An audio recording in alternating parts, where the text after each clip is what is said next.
कल मेरे एक क्लाइंट अपने 22 साल के बच्चे की काउंसलिंग के लिए मेरे पास आए थे। और जब मैं उस बच्चे से बात कर रही थी तो उस बच्चे ने एक बहुत ही इंटरेस्टिंग सवाल मुझसे पूछा। उस बच्चे ने मुझसे कहा कि अगर आप 20 साल के होते तो आप अपनी लाइफ की शुरुआत कैसे करते। बहुत ही इंटरेस्टिंग सवाल था और मुझे बहुत मजा आया उसका आंसर देने में। मैंने कहा कि अगर मैं 20 साल की होती तो एक सबसे बड़ा बदलाव जो मैं अपनी लाइफ में करती वो ये था कि मैं उस उम्र से ही बुक्स को पढ़ना शुरू कर देती, जो कि शायद मैंने नहीं किया था। रादर उससे बहुत लेट शुरू किया है बुक्स को पढ़ना। बड़ा सिंपल सा लॉजिक है।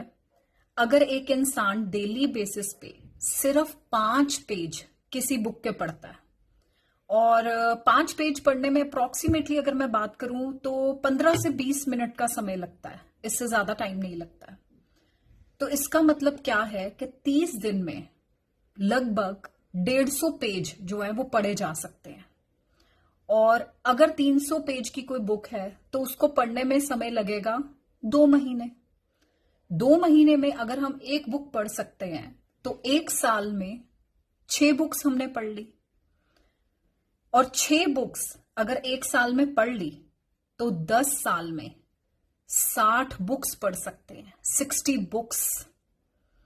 आप खुद सोचिए, अगर कोई इंसान 20 साल का है और वो डेली सिर्फ और सिर्फ 15 मिनट बुक्स को पढ़ता है तो 30 साल तक उस इंसान को 60 बुक्स की नॉलेज होगी, 60 बुक्स जितनी नॉलेज उस इंसान के अंदर होगी।